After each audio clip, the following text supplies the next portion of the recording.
has the maintenance people build this nice display that brings Robert up and out into the room, more centered. Okay, they put these track lights in, they give him some nice lighting. All right, give the attention he deserves, and then they build this plexiglass case to cover him, to protect him, or possibly you.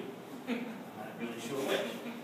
But anyway, that's done. And it's the keeper who has to take care of Robert. And he tells us that when he's removing the plexiglass case to do the dusting, to change the letters and display it there, etc., that he'll go back, turn around, get a cleaning supply, and Robert will treat him like moving an arm in a different position, or moving a leg.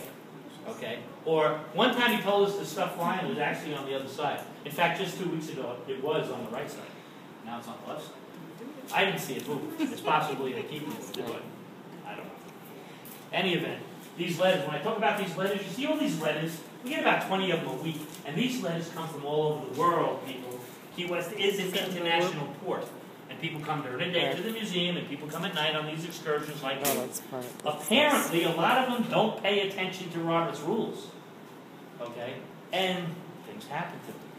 These letters are mostly apologetic in nature. I'll give you a chance to read some of them. But they recount occurrences in these people's lives, like missing airline flights, losing keys at the most inopportune time. That's every day for me. Camera batteries that drain out. All right? Camera mechanisms that stop, and I see that all the time. Okay? But other things are a little stranger. Relationship breakups, and job losses, and illnesses. These are all blamed on Robert. It's right in those letters there. Now, folks, I told you the keeper and Robert had a rapport. It was the keeper who brought this doll to the Atlantic Paranormal Society's convention. Hey, the most prestigious group of its kind in the United States, the tax people, okay? They invite this doll to go to their convention, and the keeper sees the invitation. He's ecstatic. He can't wait to go. But he has a boss. His boss is the director of the Key West Art and Historical Society. She says, no, we have something special here. We shouldn't let it out of our sight. We shouldn't let it go off. And besides, if something happens, we might be liable. Okay, she's got a point. Well, they talk back and forth, but the PR people say this is going to be a good thing. And Robert's allowed to go. But first, he has to have a low jack device installed inside him, so they can monitor his whereabouts and his behavior all the time he's gone. Okay, it works out fine. Robert's there. Okay, comes back. Now, folks, I'm going to give you your opportunity now to take his photograph, to talk to him if you want, to say hello. You all remember the rules, right? Yes? Okay. You follow the rules, otherwise you simply be prepared to suffer some of these consequences. This is the way it is. All right? Certainly visit with Robert, read some letters, be my guest. I think all the ghosts found me. I think so. The whole thing lighted up. Somebody else want to hold that? I don't. I don't want to hold it anymore. You want to hold it? Go ahead. It's freaking me out.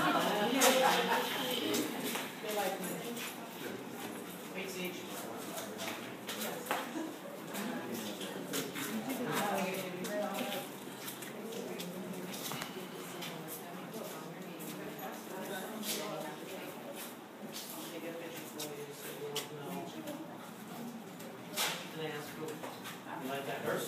No. That's me, didn't it? Oops, I'm sorry. Letters to Robert, huh? There were two of these verses. There was a white one and a black one. And they were both operated by the Lopez Funeral Home. The Lopez Funeral Home is still in existence today. What makes Robert, I'm videotaping you, okay? Thank you. It was only New Orleans and Key West that honored and celebrated the dead with this parade through town. It was complete with jazz and music. Yeah, that's how they did it. What happened is, after they held out the church, they would take the body out of the casket and they would lay the body directly right there on the platform. That was all decorated. These big and that the deceased would be dressed to the nines, all in proper finery. The big glass windows made for a very public view. There'd be a black horse in the front, and the horse would be adorned in a black blanket. The jazz musicians would occupy the front. When the people come out of the church, they'd fall into the rear, and the procession would start, and the music would be very slow and very somber. And it would start and go right through the center of town. Back then, this was between 1870 and 1930. It was Division Street, which is now True Inn. Division Street, then they would turn left to go to that new cemetery, built on Angela, the big cemetery. Once they made the turn, Say thank you. the music would pick up in tempo and speed, and they'd be joined by women in white dresses that would be dancing behind it. Oh, they had a big joyous celebration. They were real happy about the whole thing. That this person was moving on to a much better place.